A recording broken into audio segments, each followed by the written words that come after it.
Hemos visto unas marchas sobre la gentrificación en Ciudad de México específicamente, que con la gentrificación no tienen absolutamente nada que ver. Es un desastre, no representan, no están entendiendo ni manifestando lo que es la gentrificación. De manera muy sencilla, ¿cómo podríamos explicarlo, Guillermo Bernal, fundador de Placemaking México? ¿Qué es la gentrificación? Yo lo dividiría en dos partes la palabra, gentri y ficación. Ficación es lo que hablamos de la transformación de desarrollo urbano. Y gentri, así se les decía a los gentiles en Inglaterra. Ese grupo creativo de clase alta que llegó a desplazar a comunidades en Londres. Entonces de ahí se agarró el término. Entonces lo utilizamos hoy para hablar sobre ese desplazamiento. Hoy en la Ciudad de México lo usamos para ese desplazamiento de las rentas a corto plazo que están desplazando a la clase creativa de la colonia Roma. Entonces de ahí lo estamos utilizando, pero viene desde ese fondo. A ver, vamos a desmenuzar este hilo. Colonia Roma, amigos de la República, yo les diría Ciudad de México. Colonia Roma hace algunos años, 20, 30 años, no valía un peso. Era peligrosísimo presentar tu cuerpazo en la Colonia Roma. Las rentas eran regaladas, las casas eran regaladas, muchas de ellas estaban cayendo por viejitas. O sea, no era una colonia que tú voltearas a ver. ¿Qué les pasa el día de hoy? Hoy, el movimiento de todo lo retro, de los restaurantes que están non plus ultra, de las rentas a todo lo que da, de la venta de casas, de la gastronomía, se está dando en la Colonia Roma. ¿Estamos? Hasta ahí vamos. Sí. Entonces, antes no había gentrificación, nadie le hacía caso a la Colonia Roma. Hoy los que pertenecen a la Colonia Roma están siendo desplazados por otros que llegan con más dinero. ¿Es cierto? Sí. Y entonces, si yo rentaba en 5,000, 10,000 pesos un departamento en la Roma, pues llega un gringo y dice, yo pago 30. Y pues se lo van a dar al gringo. Y entonces te corren de ahí. ¿Eso es gentrificación? Sí. ¿Y qué más le sumarías? Bueno, tocaste algo muy importante y es el deterioro de las colonias.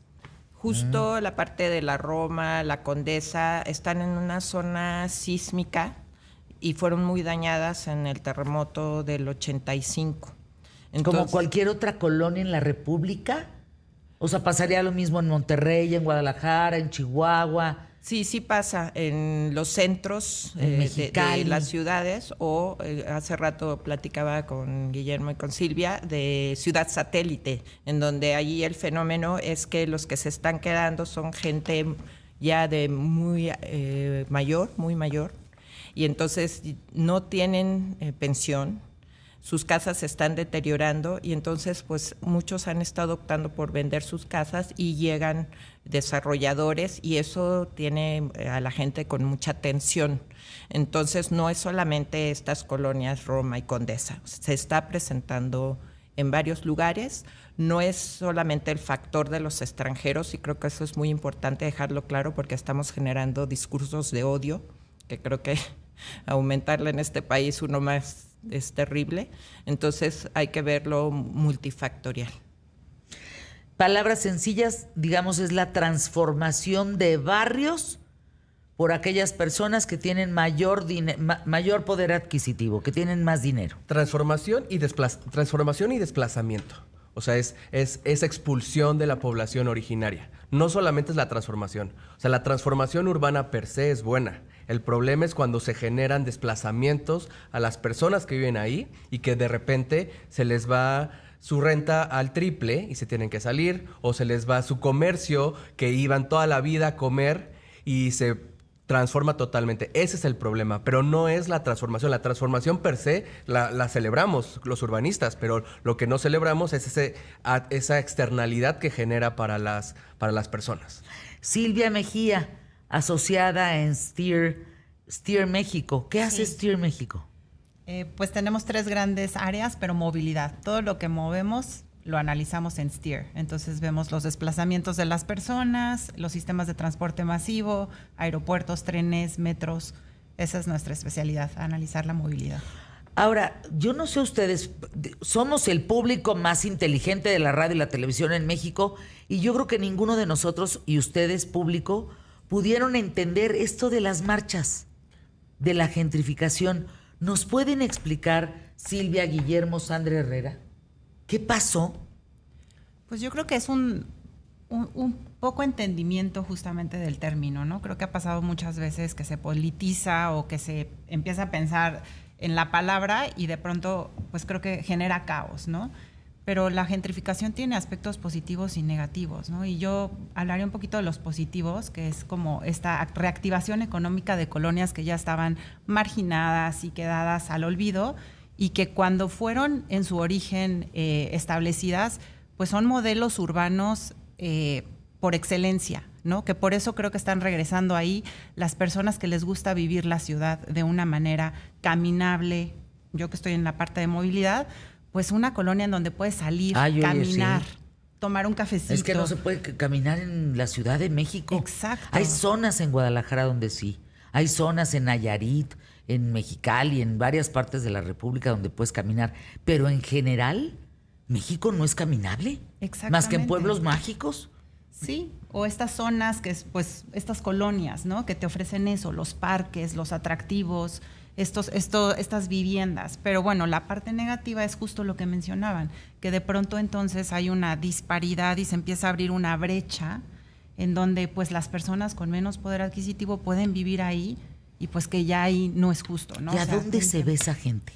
A la periferia. Y es lo que el diagnóstico es ese. ¿Qué pasó? ¿Qué pasó? Es que vivimos en una ciudad totalmente desigual, donde ¿qué porcentaje me dirías es una ciudad de la Ciudad de México o de las ciudades del país que tienen los servicios completos? No, que muy tienen poco. Un porcentaje es 1, 2, 3%. Sí, muy poco. ¿Y qué porcentaje tiene lugares caminables, parques, un lugar donde los artistas están siéndose creativos, están desarrollando? Pues eso, yo les digo a mis hijos, ustedes piensan que viven en Boca Ratón. No, o en Dinamarca. No hay esos lugares. Hay muy pocos. Los que hay, tratamos los ciudadanos de salvaguardarlos, de cuidarnos entre nosotros, de poder tener un ejercicio en un bosque, de poder caminar en un parque, de poder ir a un cafecito, de poder caminar una colonia.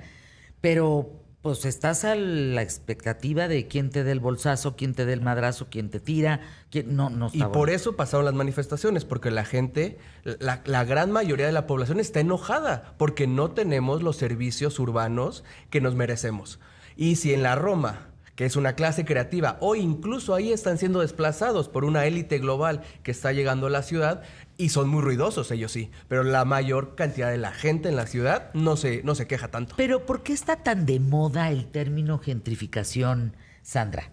Porque yo no creo que esto sea de ahorita para enfrente. Yo creo que todo el tiempo el hombre ha migrado. Sí, el tema es la necesidad de vivienda para los jóvenes que quieren independizarse, ya no vivir en casa de sus papás. Entonces, ¿cuáles son las oportunidades que tienen, no digamos de compra, sino de renta de una vivienda digna en una zona de la ciudad que le proporcione no solamente servicios, sino también espacios públicos dignos, diversión, etcétera? Entonces, por eso yo decía que es como multifactorial y justo platicando con mi hijo. ¿Qué edad tiene? 23 años. Estamos en las mismas, tú y yo. Yo de 21 y 24.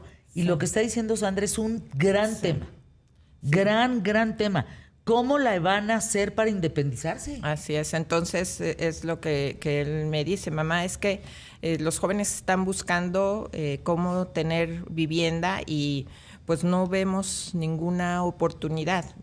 Entonces, creo que hay que responder justo a esa necesidad de vivienda.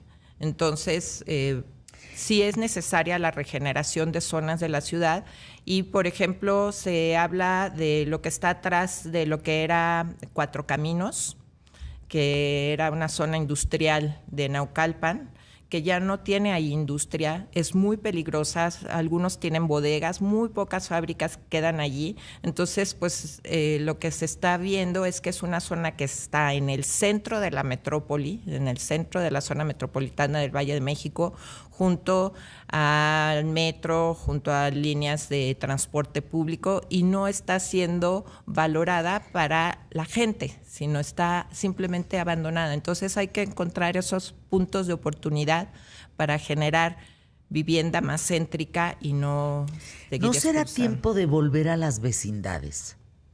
Es en serio la pregunta que estoy haciendo, ¿eh? A mí me gusta la idea porque, y no solo la vecindad como construcción, sino como idea. Esa idea de tener áreas comunes Mete donde... a 6 chavos, 8 chavos en una vecindad. Claro. Cada quien con su cuarto, prorratean los costos, viven bien, todos dependen de una cocina, no cada uno de una cocina, y vives en familia. Porque si no, ¿cómo le van a hacer? A ver, el departamento rascuachito que tú dijeras, híjole, pues están en 1,000 pesos, 1,500. De ahí si te vas, pues vas subiendo por zonas hasta llegar a 40, 50, lo que quieras. Claro. ¿Cómo le van a hacer los chavos que tienen ingresos de 10,000 pesos o menos? Es una idea padre verlo de generar más vivienda y creo que se tiene que hacer. Pero a la vez, esta Ciudad de México tampoco estamos creciendo mucho, ¿eh? En población, la zona metropolitana de la Ciudad de México va a crecer 4 o 5% en los próximos años. ¡Ay, qué bueno! ¡Qué bueno! Pero ¿qué hacemos? No, qué bueno. ¿Cómo llevamos los servicios alrededor de la ciudad? ¿Cómo llevamos parques, trabajo, centros recreativos alrededor en la periferia? No todo se queda en el centro, porque si no nos vamos a hacer una ciudad donde todo el mundo siga viviendo en el centro. Por eso la gentrificación es la puntita del iceberg, porque todo lo demás es una pésima planación, no hay regularización en el tema de rentas, hay malos servicios urbanos. Hoy no importa si tienes o no dinero, puedes no tener agua. Claro. Sí. Hoy no importa si tienes o no dinero, puedes no tener luz. O te toma 2 horas vivir fuera de la ciudad, ¿no? Entonces gastas todo tu salario en transporte y estás 2 horas o 4 horas moviéndote para poder llegar a tu trabajo. Es que fíjense que antes era hasta un coche era un privilegio, ¿no? Y sigue siendo claro. Un lujo y un privilegio, sobre todo a quienes vivimos en ciudades pues muy, muy llenas de gente, muy saturadas, pero el costo, híjole, y luego pues haces un chorro de tiempo a tu trabajo, aún con un automóvil, como sea que te muevas, haces mucho. No me refiero a un multifamiliar. Cuando me refiero a una vecindad, nosotros pensamos en una vecindad de un primer piso. El Chavo del Ocho sería el ejemplo clarísimo. No. Estamos hablando con Guillermo Bernal, Silvia Mejía y Sandra Herrera que los pisos de los edificios, se dividan en recámaras y al centro se ponga una cocina común. Y que el mantenimiento, el pago de la cocinera, el pago del aseo, se divida y se prorratee entre los que viven ahí.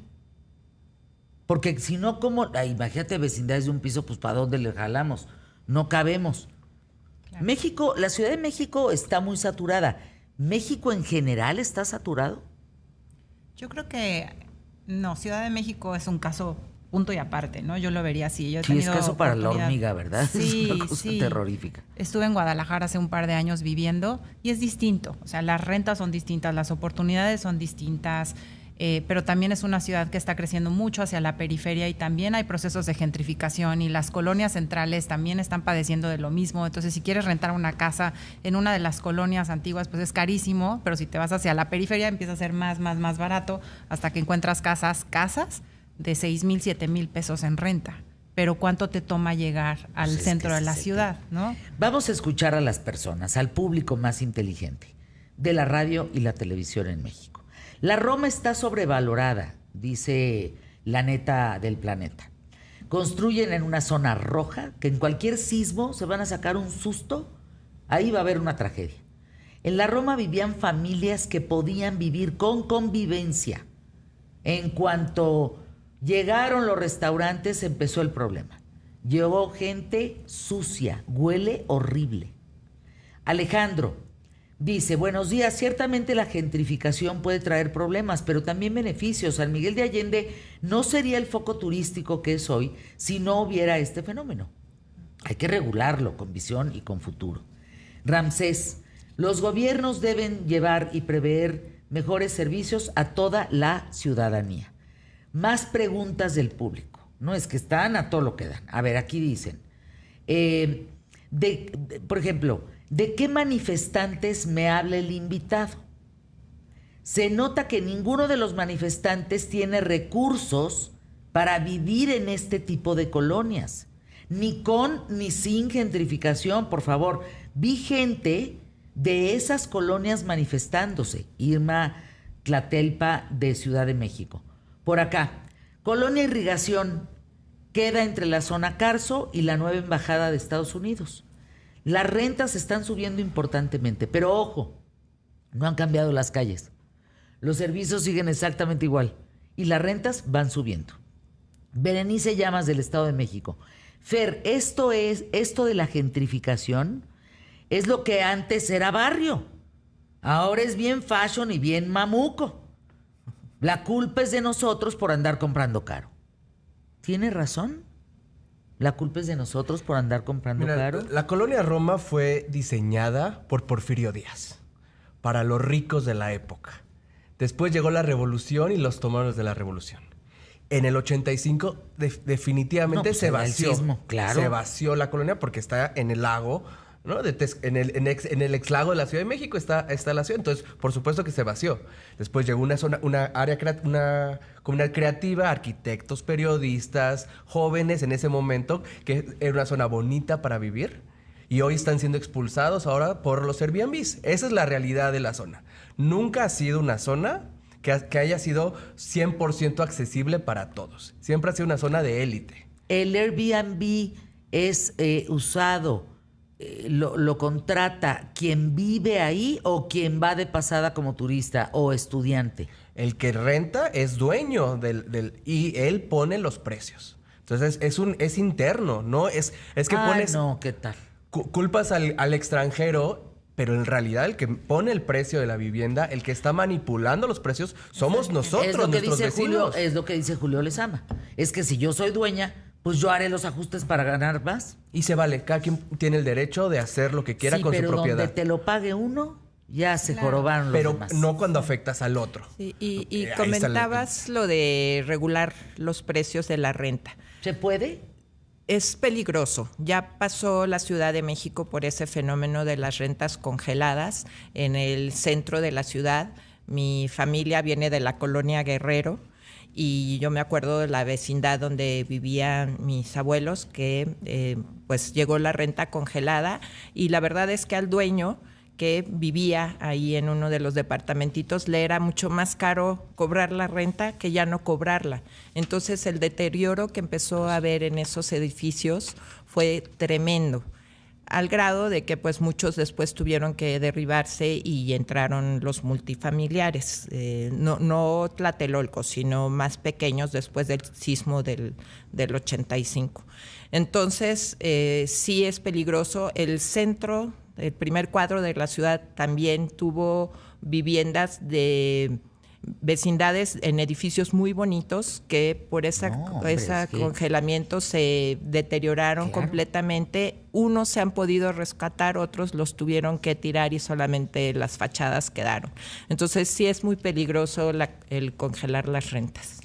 Por ejemplo, una familia de ingresos bajos que tiene casa propia, de ingresos bajos, que quede claro, de repente pues ya no puede pagar el predial, ya no puede pagar la luz, el agua pues ni la encuentra, no hay manera. ¿Dónde compra lo esencial? ¿Cómo lo compra? ¿Cuánto le cuesta un garrafón? Pues no puede vivir. Claro. O sea, hemos apretado las clases sociales, hemos exprimido tanto hacia abajo como hacia arriba. Sí, yo creo que sin duda, porque cambia todo, ¿no? O sea, en el momento en el que incrementas las rentas, pues también todos los servicios aledaños empiezan a encarecer, ¿no? Entonces, pues empieza a haber comercios, restaurantes, etcétera, que ya no son accesibles tampoco para la población que está ahí. Y eso justamente es lo que provoca que pues salgan, porque ya el mercadito de barrio Incluso yo tuve oportunidad de vivir en la Cuauhtémoc y el mercado que estaba atrás de la Embajada Británica es carísimo, ¿no? ¿Cuál mercado? O sea, los precios de ese por mercado... estar en la Embajada Británica. Pues yo no sé, oye, pero qué barbaridad. es increíble que esté más caro que ir al supermercado, No, qué No, mercado. Entonces, me dio risa. o Oye, el tianguis. la granada debería de costar igual en todos lados. Exacto. Está Entonces, carísimo todo, ¿eh? O sea, en cualquier mercado que vayas de la Ciudad de México, terrible. es carísimo. No, O sea, yo no es un antes tema de la iba con- Roma. No, yo antes iba con 500, 600, así mucho 800 pesos al mercado y salía con un buen claro. de fruta, verdura, pollo, carne, mole, masa. No, ya no sales con eso. Ya no. No, ya no. Y No. todo, ¿eh? O sea, yo acabo de ir por un café a la colonia de mi familia, que es la colonia industrial cerca de la villa, y el café costaba 50 pesos, ¿eh? En la esquina. Ay, carajo, pues o sea, es que igual que en la colonia perdón, me Roma. salió del alma. Oye, qué barbaridad. O sea, la inflación, el tema del control de precios está Claro. nacional. No es un tema de que la colonia Roma está muy cara, la ciudad y la vida está muy cara en todos lados. Miren, hay una colonia por donde está el Teatro Fábregas, Manolo Fábregas, que es la colonia Santa María la Ribera. Esa colonia, ninguno de nosotros queríamos ir hace años porque te mataban, básicamente. Era una cosa peligrosísima. Bueno, me llevan Consuelo y Julia, grandes amigas mías, a comer, se me hizo agua la boca, una pasta a un lugar que se llama El Ciento no sé qué. Hijo de su madre. Preciosa la colonia, cerca del kiosquito, donde está el Museo de Geología. El otro día mi amigo me dijo, vente aquí a mi oficina, aquí comemos. Está en la Santa María la Ribera. Subió 120% vivir ahí y comprar ahí. Está preciosa la colonia, preciosa. Y antes no podías caminar en ella. Justo, sí. Y lo mismo acá está pasando con, por ejemplo, Vertis, ¿no? Hace poco pasé por Doctor Vertis, que también era una calle que, pues, bueno, muy conocida por robo, por delincuencia, etcétera, y se está dando un proceso de gentrificación porque ya puedes ver los departamentos, ¿Qué cosa? esta arquitectura moderna que está empezando a darse en esa vía. Y además, pues los trabajos, positivo, que hay trabajos de urbanización importantes, entonces ya todas las calles están iluminadas, hay iluminación peatonal, los parques los están regenerando. Es lo que buscamos. Eso es muy positivo. Fíjense, en Mérida hay un lugar que se llama Temozón. Ah, no, canijo, no, bueno. Y Temozón y el centro histórico, los inversionistas de México están ahí. ¿Saben cuánto ha subido? 100% las rentas. Si tú pagabas 4,000, pagas 8,000. Si quieres. Y si te vas, viene otro, ¿eh? No hay manera de que no encuentren. ¿Y de quién es la culpa? Esa es la culpa de los extranjeros que vinieron No. porque les gustó mucho la Ciudad de mexicano México. que tiene los 8,000. Es el sistema desigual que vivimos. Es un sistema en el que pocos Exactamente. tienen la posibilidad de tener los recursos y la mayoría no. Ese es el gran problema de este país. Y ahí está, y se ven reflejado en la colonia Roma, que es yo creo que el 1% de la gran Ciudad de México. Pero es un problema grandísimo. Quiero agradecerle Sandra Herrera, consultora especializada en ciudades y medio ambiente, Silvia Mejía, asociada de Steer México, y Guillermo Bernal, fundador de Place Making México. Gracias a los tres, regresen pronto y hay que hablar de la regularización, pues ese es el tema, Claro. ¿no?